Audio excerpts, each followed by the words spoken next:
Okay, let's unpack this.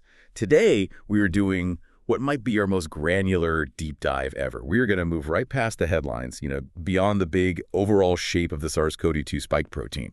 We're zooming in on two tiny chemical sequences. I mean, these are molecular fragments so small they barely even register, but our sources suggest they're responsible for massive systemic disease. We're looking at the RGD motif and the RLFRK motif, and the idea here isn't just that they're, elements sitting next to each other. The claim is they form a precise architecture of synergy for pathogenesis. That's absolutely right. The core thesis we're pulling from our sources today, and this is a stack of analyses covering hard microbiology, immunology, and deep crawls of genetic databases like NCBI and Generiffs, is that these two very short motifs are driving severe neurological, muscular, and immune system dysfunction. Wow. And you really have to appreciate the elegance of the viral strategy. One motif, the RLFRK, acts as the autoimmune payload. It uses molecular mimicry. And the other one, the RGD, is the functional trigger. It's what facilitates the systemic disruption. So our mission today isn't just to catalog these fragments, it's to understand how they cooperate. I mean, these sequences are only separated by, about 49 amino acid residues in the spike's receptor binding domain. How do these two microscopic fragments launch such a sophisticated, coordinated, two-pronged attack? One prong seems to breach the body's defenses, while the other delivers the actual self-targeting ammunition. I think we have to dissect the nature of the payload first. We need to understand what specific damage the T cells are being trained to inflict on the host before we can really analyze the functional trigger that lets it all happen. We're starting with the biological weapon itself, the RLFRK sequence. Okay, let's do it. Part one, the autoimmune payload. Let's start with this RLFRK sequence. You're saying this segment is basically a piece of molecular identity theft. So what's its precise chemical makeup, and structurally, why is it so dangerous? Okay, so the sequence is what we call a pentapeptide. That just means it's a chain of 5 amino acids. Specifically, arginine, leucine, phenylalanine, arginine, lysine, RLFRK. And in the spike S1 subunit, this little segment is located right within the receptor binding motif at residues 454 through 458. What's so significant about that location? Because in the whole, vast structure of the spike protein, there must be thousands of fragments. Its positioning is absolutely critical to its pathological role. This isn't some buried segment. It's embedded in a longer 15 amino acid fragment that serves to anchor the entire receptor binding loop of the spike's receptor binding domain core. Okay, anchor the loop. Can you break that down for us? Yeah, think of the RBD core as, say, the hand the virus uses to grab onto the host's ACE2 receptor. The RLFRK region is right there on the knuckle. It's prominent. It's structurally exposed. So it's not just exposed for binding to our cells, but it's also like waving a flag for our immune system to see it. Precisely.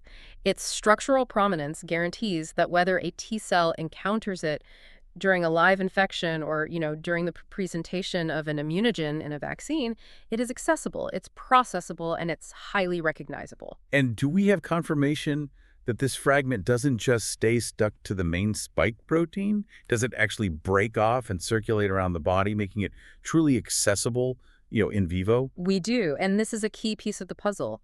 Analytical and clinical studies have confirmed the presence of this exact RLFRK fragment in the plasma of individuals after they've received both the Pfizer and Moderna mRNA vaccines. So it's in the bloodstream. It's in the bloodstream, and that is a foundational piece of evidence. It shows the sequence is cleaved, it's processed, and it's available in the blood. That establishes a really strong biological plausibility for its ability to activate T cells and B cells against this specific epitope, and therefore against whatever it mimics in the host. Okay, that sets the stage perfectly. Now let's get into the nuts and bolts of the immune response, because this is where that identity theft you mentioned really happens. We're not talking about antibodies here, which are often looking for a complex 3D shape match. We're talking about T cells, which recognize these short little peptides presented on MHC molecules. So what's the fundamental principle that makes a tiny 5 amino acid segment like RLFRK so potent? This all comes down to a concept called T-cell receptor degeneracy, or what we can call the rule of 5. T-cell receptors, or TCRs, are often surprisingly permissive. They're not as strict as you might think. Unlike B cells, which create these highly specific antibodies that need a really tight 3D lock and key fit with an antigen, T cells have a more flexible recognition system. Flexible in what way? Well, when a peptide gets presented in the groove of an MHC class II molecule, that's the platform used to show antigens to our CD4 plus T helper cells, the T cell receptor doesn't necessarily scan the entire, say, 15 to 20 amino acid length of the peptide. It focuses really intensely on just the exposed protruding residues, and our sources emphasize that for peptides binding to the same MHC, they only require 5 shared amino acids in that core sequence to potentially trigger cross-reactivity in the same T cell pool. Wait a second. You said RLFRK is a pentapeptide. It is exactly 5 amino acids long. That is the critical detail. The RLFRK sequence satisfies this minimal requirement for molecular mimicry right out of the gate. A slight variation in 1 or 2 of the amino acids flanking that RLFRK core is often tolerated by the TCR. And that means a human protein that contains that same core sequence can be mistakenly identified as the foreign viral peptide. That is a staggering implication. Yeah. It's like the minimal security key for the immune system only requires 5 characters, and the virus just happens to deliver a 5-character sequence that matches 3 incredibly sensitive human targets. Let's break those targets down. Yes, and this is where the potential for pathology becomes very clear. All right, start with the first target, PPIP5K2. The sources say this one targets the very heart of the cell's defense system. Target number 1, PPIP5K2. The full name is diphosphoinositol pentacus phosphate kinase 2. The sequence in the human PPIP5K2 protein that shows homology with the spike protein is square RLFRKI. You can see that core RLFRK motif sitting right in the middle. Okay, so what is the normal non-pathological job of this enzyme? What's it supposed to be doing? Its function is absolutely foundational to the cell's innate antiviral response. PPIP5K2 is a kinase, which means its job is to add phosphate groups to other molecules. Its specific, really essential task is to synthesize a molecule called 1IP7, and 1IP7 is a highly energized inositol pyrophosphate cofactor. And what is 1IP7 for? What does that fuel do? Think of 1IP7 as the specialized high-octane fuel for the cell's emergency power generator. This cofactor is strictly required to phosphorylate a transcription factor called IRF3. When IRF3 gets phosphorylated, it moves into the nucleus, and it acts as the final switch that tells the cell to just mass-produce type I interferon. And the interferon response, that's the body's primary rapid response alarm system against viruses. Exactly. It's typically initiated by pathways like RGD, and it's our first line of defense. So if the immune system launches an autoimmune attack against PPIP5K2 because it looks like the virus is RLFRK, what's the pathological consequence? The risk here is a devastating double hit on the cell's ability to defend itself.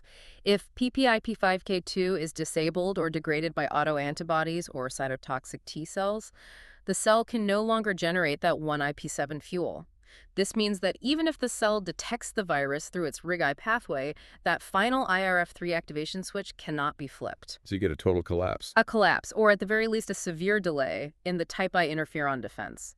It's a failure to launch the antiviral alarm system right when you need it most. And the sources also point to a pretty startling neurological connection for this immune-regulating enzyme. This is where the complexity really deepens.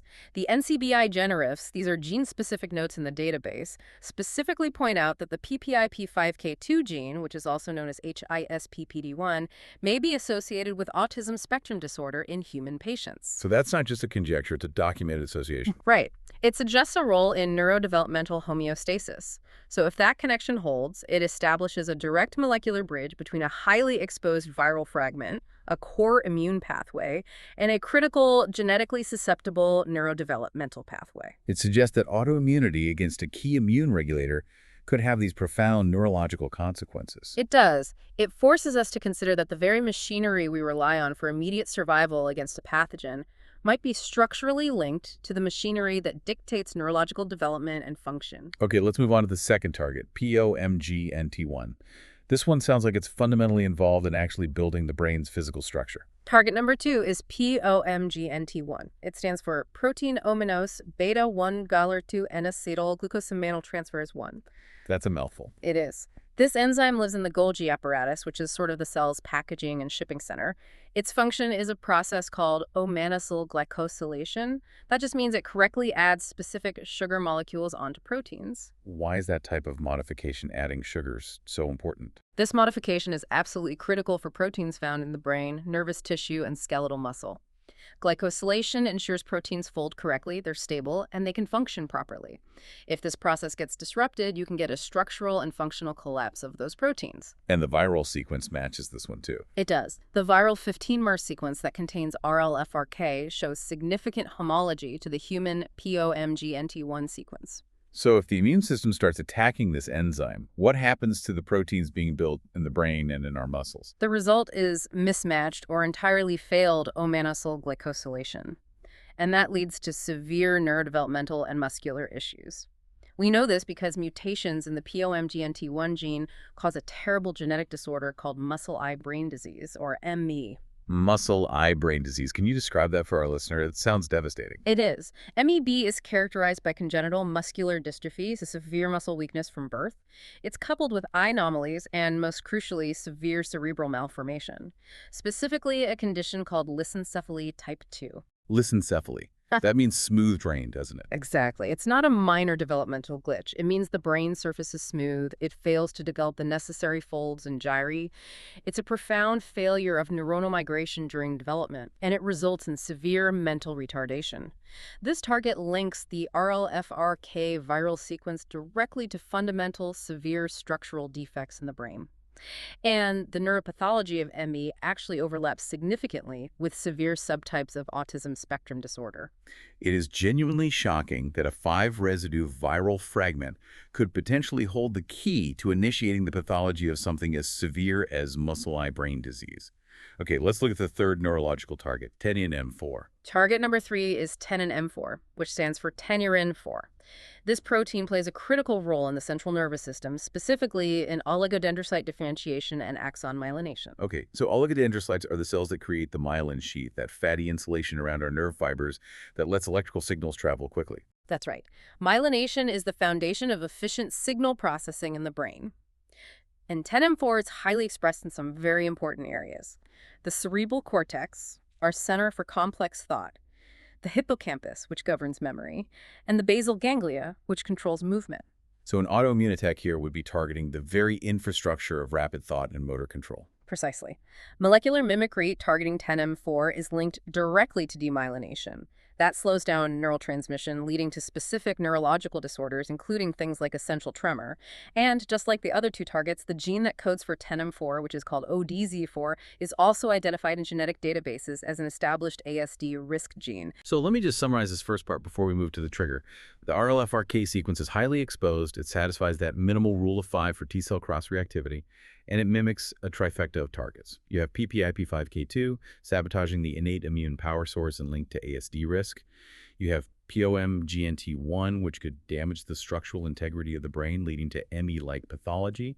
And then tenin-M4, potentially stripping the myelin sheath off critical CNS circuits. This is a blueprint for multi-system autoimmune disease. And we can't forget the immunological predisposition. The spike fragment containing RLFRK is predicted to bind strongly to a specific MHC class II allele called DRB108.01. This allele is already strongly associated with autoimmune diseases like multiple sclerosis and lupus. So the immunological stage for a systemic autoimmune reaction is, in some people, already set. Okay, so that's the payload. A specific, terrifying list of highly sensitive targets. But a blueprint for destruction is useless unless you can get it past the defensive walls. How does the virus manage the infiltration? This is where we shift focus to the adjacent sequence, the functional trigger, the RGD motif. If RLFRK is the ammunition, then RGD is the force multiplier that clears the way and suppresses the enemy's defenses. That's the perfect way to describe it. The RGD motif is arginine glycine aspartate, a tiny tripeptide. It's located at residues 403 to 405, so it's separated from RLFRK by about 49 residues, but functionally, they are partners in crime within that receptor binding domain. The crucial distinction here is that RGD doesn't primarily act as an antigen. It acts as a highly effective functional ligand. And its presence represents a significant evolutionary step for this virus, right? This wasn't in older coronaviruses.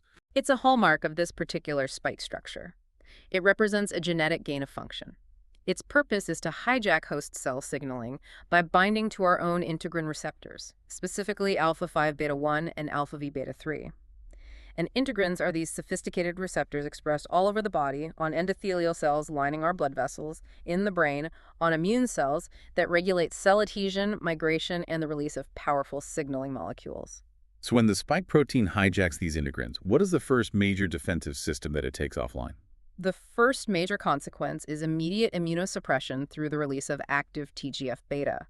When the spike's RGD motif binds to those integrins, it targets and displaces a critical regulatory protein known as the latency-associated peptide, or LAP. Okay, give us an analogy for LAP, because that sounds highly technical. LAP acts like a biological safety leash. It keeps an extremely potent cytokine called transforming growth factor beta, or TGF-beta, inactive while it's stored in the extracellular matrix. TGF-beta is a dual-use cytokine, but in this context, when the RGD motif engages the integrin, it rips that safety leash away. And this releases mature, active TGF-beta into the local environment. And why is that the absolute worst thing for the body to have when it's fighting a virus? Because TGF-beta is a potent broad-spectrum immunosuppressor. Critically, it shuts down the induction of type I interferon by blocking the phosphorylation of both IRF3 and STAT1. So by suppressing IFN signaling, the RGD motif creates a deeply dangerous proviral state. It essentially blinds the host's innate immune system to the presence of the pathogen. That is just. It's profound. RGD suppresses the signaling needed for the IFN response. And if we remember from part 1, the RLFRK motif generates T cells that potentially destroy the machinery, the PPI-P5K2 enzyme needed for the IFN response's fuel. They are attacking the same essential defense mechanism from two completely different angles. That convergence is what defines the synergy.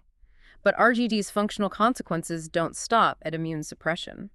The second major functional consequence is physically dismantling the body's internal walls, breaching the fortress, specifically causing BBB permeability.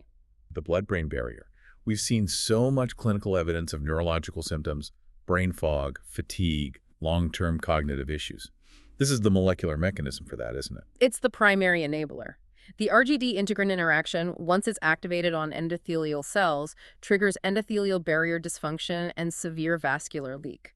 This physically compromises the integrity of blood vessels throughout the body, including the one structure that matters most for neurological safety, the blood-brain barrier. And the BBB is supposed to be this ironclad filter preventing large molecules, immune cells, and inflammatory cytokines from getting into the central nervous system. Exactly. RGD integrin binding helps dismantle that defense. And what's more, this interaction drives significant local endothelial inflammation through NF-kappa B signaling, which also promotes systemic pathogenic clotting or coagulopathy that we see in severe disease. So RGD doesn't just blind the immune system, it physically opens a corridor to the brain for whatever inflammatory or autoimmune forces the body generates. But you also mentioned it fuels the systemic fire, the Th17 inflammatory storm. Yes, the RGD motif is a powerful accelerant here. The RGD integrin binding mediated through that NF-kappa B signaling cascade stimulates the transcription of pro-inflammatory cytokines, especially interleukin-6 or IL-6. And IL-6 is widely recognized as a central destructive driver of the hyperinflammatory state we see in severe COVID-19. Why does IL-6 matter so much in the context of autoimmunity? IL-6 is crucial because it's the main signal that promotes the differentiation of naive T cells into pathogenic T helper 17 cells, or Th17 cells. And Th17 cells are the notorious drivers of severe autoimmune inflammation.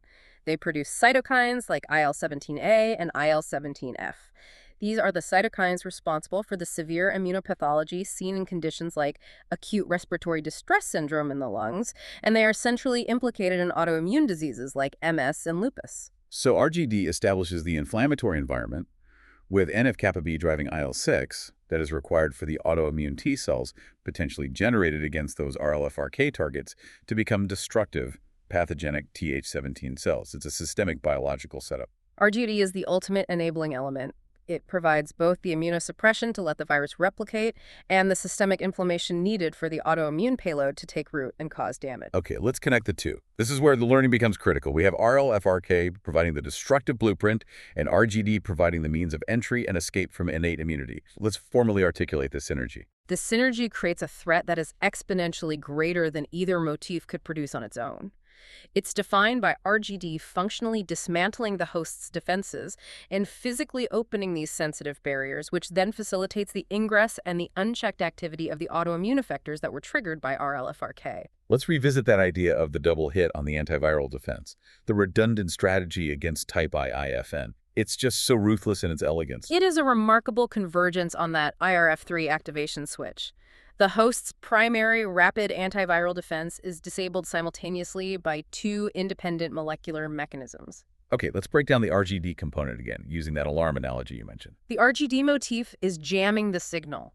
By binding integrins and releasing TGF-beta, it actively suppresses the signaling pathway for type I IFN. TGF-beta inhibits the phosphorylation of IRF3 and STAT1, so it's like cutting the alarm wire. The signal never gets through. And the RLFRK component? The RLFRK motif is sabotaging the power source. It potentially induces an autoimmune attack against PPIP5K2. And since PPIP5K2 is the machinery required to generate the 1IP7 fuel necessary for IRF3 to fire, this motif essentially destroys the alarm's battery. It's a perfect viral strategy. One motif ensures the alarm can't signal, and the other ensures the alarm can't even power up if it tries. And this guarantees the virus has ample time to replicate before the adaptive immune system can even mount a response, leading to high viral load and severe initial pathology. And that initial unchecked replication is the precursor to everything that follows. It allows the virus to establish that high level of systemic inflammation that then feeds the Th17 storm we discussed earlier. Now for the most crucial part of the synergy, enabling neuro-autoimmunity. This links the RGD breach to those RLFRK payload targets like PONGNT1 and 10NM4. Without this coordination, the autoimmune payload couldn't effectively reach the brain. Yes, the RGD motif is the key to penetrating the fortress. This RGD-mediated breach is essential for the profound neurological sequelae we see clinically. How does RGD physically enable this? So RGD's role is the vascular disruption. It opens the blood-brain barrier by binding integrins and inducing vascular leak and endothelial inflammation. This action renders the central nervous system vulnerable to attack. And meanwhile, the immune system, responding to the spike protein, has already mobilized its forces against the host itself. Exactly. RLFRK's role is providing the target list and mobilizing the troops. It generates the cross-reactive T cells and autoantibodies that are specifically trained to attack central neurological structures, like 10M4 and POMGNT1. So the resulting pathology isn't just random inflammation, it's a targeted attack. The RGD-mediated breach allows those anti-RLFRK autoimmune forces, the cytotoxic T cells and the autoantibodies, to stream into the CNS and specifically attack myelination via 10NM4 or the structural glycosylation machinery via POMGNT1. This specific architectural arrangement is what explains why you see severe neurological symptoms, demyelination, and conditions linked to brain malformation. The RGD motif facilitates the delivery of a pathology, while the RLFRK motif provides the specific, devastating content of that pathology. It is a highly efficient and coordinated mechanism for neuro-autoimmunity. It's just astonishing that this entire cascade, leading potentially to conditions like ME and long-term demyelination, is orchestrated by two separate, tiny fragments operating in concert within the same viral protein. Oh. Okay, we've established the synergistic attack, but everything we've described, the inflammation, the clotting, the T-cell proliferation, is executed by complex cellular machinery. Let's broaden our view to the underlying signaling pathways, the tyrosine kinase, that facilitate the severe consequences of this RGD-RLFRK activity. Right, we need to understand the environment that amplifies these RGD and RLFRK signals. The key landscape is defined by these kinase signaling networks that can turn short molecular messages into system-wide pathological events. So let's start with the JAK-STAT pathway. That's the Janus kinase and signal transducer and activator transcription pathway. It's really ground zero for the cytokine storm. How does SARS-CoV-2 turn this pathway from a protector into a mechanism of our own destruction? Well, first, there's clear viral antagonism. SARS-CoV-2 proteins are known to actively interfere with normal IF and JAK-STAT signaling. For instance, the SARS-CoV-6 protein is documented to target STAT1 function, which blocks the interferon response from signaling effectively inside the cell. This creates an environment of immune confusion. But the main destructive force seems to center on one specific component, STAT3. Absolutely. The virus causes a profound shift towards STAT3 overactivity. It's been identified as the central hub in severe COVID-19 pathology. And STAT3 becomes excessively active because it is intensely stimulated by that massive amount of interleukin-6 we talked about, which is primarily driven by the RGD integrin NF-kappa B axis. So what does this STAT3 overactivity actually do to the body that leads to such severe outcomes? It has three devastating consequences. First, it drives that pathogenic Th17 differentiation we discussed. Second, it upregulates other potent pro-inflammatory cytokines like TNF-alpha. But third, and this is really critical for severe disease, it becomes the molecular engine of the fatal coagulopathy that's been observed. How does STAT3 cause clotting? STAT3 directly activates a molecule called plasminogen activator inhibitor 1, or PAI1. PAI1 is, as its name suggests, an inhibitor of plasminogen activation. Plasmin is what breaks down clots, so PI1 activation stops the body from dissolving blood clots. At the same time, STAT3 induces the expression of the integrin alpha V beta 6. The combined effect is the inhibition of fibrinolysis, the system for breaking down fibrin clots, and that leads directly to the formation of widespread microthrombi. And these microthrombi are those tiny pathogenic clots found in the capillaries and smaller vessels, particularly in the lungs and the brain. That would explain the oxygenation failures and some of the neurological issues. Precisely. STAT3 effectively turns the inflammatory signal into a pro-thrombotic, pro-fibrotic state, driving pulmonary fibrosis and multi-organ failure. And linking back to mimicry, there's even a hypothesis about molecular mimicry directly feeding into this coagulation pathway through JAK2. Yes, molecular mimicry against JAK2, a core component of this pathway, has been proposed. Specific SARS-CoV-2 peptides share homology with the sequence in human JAK2. And since JAK2 is deeply involved in cell survival and proliferation, including excessive platelet production, which leads to thrombotic episodes, molecular mimicry targeting JAK2 could provide an additional direct autoimmune mechanism that contributes to this profound pro-thrombotic scenario. It's another convergence. Okay, now let's look at the negative regulators, the mechanisms that are supposed to calm the immune system down. We're talking about receptor tyrosine kinases, or RTKs. Why is the Tyro3 family of RTKs, Merticea, Axel, and Tyro3 so important for controlling autoimmunity? These RTKs are essential immunoregulators, particularly in macrophages and antigen-presenting cells. Their primary role is in a process called efferocytosis. Efferocytosis, that's the cleanup crew for the body. Exactly. Efferocytosis is the swift, highly efficient process of recognizing and clearing apoptotic or dying cells. You can think of MERTK as the chief signal for the cellular cleanup crew. When a cell dies, MERTK recognizes a specific eat me signal and initiates the disposal. Why is a quick cleanup so critical to preventing autoimmunity? If apoptotic cells aren't cleared promptly, they undergo what's called secondary necrosis. They essentially burst, spilling their guts, including large quantities of self-antigens, into the tissue.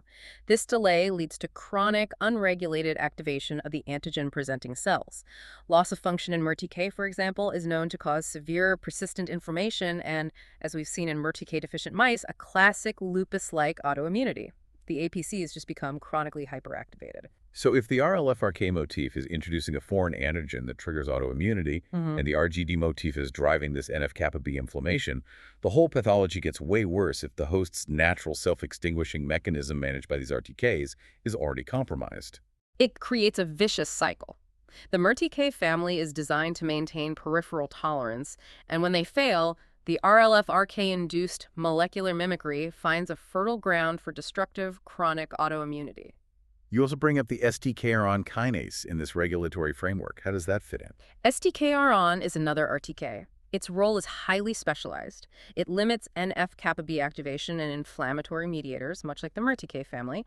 It helps control the overall inflammatory environment fueled by the RGD motif. And it links back to metabolism. Yes, profoundly. Oh. STKRon is crucial for balancing arginine metabolism within macrophages.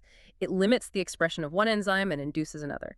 This shift favors the production of ornithine, which is essential for wound healing and tissue repair, over excessive nitric oxide production, which is associated with tissue destruction. So proper function of STKRN helps shift the immune response from destruction towards repair. Dysfunction would swing the balance disastrously back toward prolonged pathology. Finally, we turn to the PI3KKT pathway. If the RLFRK motif successfully trains T cells to attack the host, those T cells need a growth engine to multiply and become a systemic threat. This is that engine, isn't it? It is the growth and survival pathway for adaptive immunity.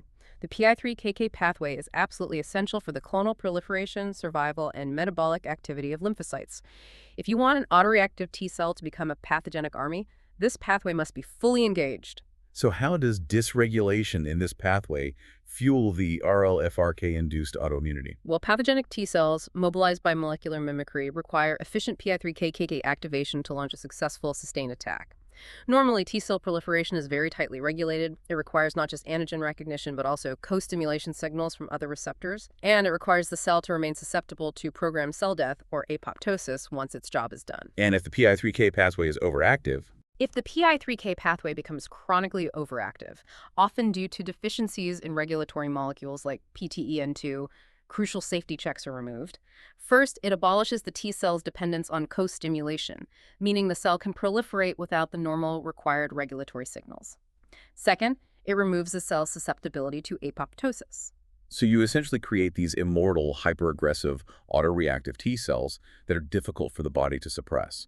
And that provides the destructive force needed to manifest chronic autoimmune disease. That is the consequence. An overactive PI3K pathway acts as the growth engine for pathogenic T cells mobilized by mimicry. This specific dysregulation is a major predisposing factor for both systemic autoimmunity and various cancers, specifically lymphoproliferative disorders. It really highlights just how central this kinase balance is to maintaining immune tolerance. So what does this all mean? Our deep dive today revealed that the most severe chronic pathology isn't caused by broad brute force attacks, but by this coordinated, highly precise architecture of synergy encoded in just a handful of amino acids. We've established a dual mechanism that is just ruthlessly efficient. Absolutely. We have the RGD motif acting as the tactical facilitator, suppressing the type IFN defense via TGF-beta and physically opening the door to the CNS via blood-brain barrier disruption. Then you have the RLFRK motif, which is the autoimmune ammunition. It mimics critical neurological and regulatory proteins, PPIP5K2, POMGNT1, 10M4 generating T cells that are trained to attack the brain, muscle, and the immune system's own power source. And the synergy is then amplified by a compromised kinase landscape. You have STAT3 driving fatal coagulation and TET17 inflammation, while the PI3K-AKT pathway ensures that any autoreactive T cell generated by RLFRK has the growth engine it needs to become a systemic chronic threat. The key takeaway for you, the learner, is the breathtaking sophistication of these tiny fragments. A 3-mer and a 5-mer are hijacking these ancient, evolutionarily conserved host pathways to cause multi-system pathology, from acute clotting to long-term neurodevelopmental or demyelinating conditions. The critical link to severe pathologies like muscle-eye brain disease and the specific genetic risk factors for ASD found in these mimicry targets, it just underscores the immense clinical consequence of these molecular interactions. It really transforms our understanding of viral pathogenesis from a simple infection to an induced state of molecular autoimmunity. Indeed. And it raises a final, important, and compelling question that demands substantial future research. We've established that the PPIP5K2 enzyme is critical for synthesizing 1IP7, which fuels the type I interferon antiviral response, our most immediate defense. At the same time, we know that the PPIP5K2 gene is explicitly linked to ASD susceptibility, suggesting its role is also central to neurodevelopmental function. So this raises the question. When the body is forced to mount an extremely strong immune response to a virus, are we demanding the system to use and potentially risk destroying via molecular mimicry the very same machinery, the PPIP5K21IP7 axis that regulates critical, genetically susceptible neurodevelopmental pathways? The cost of saving the body from the virus may inherently increase the risk to the nervous system.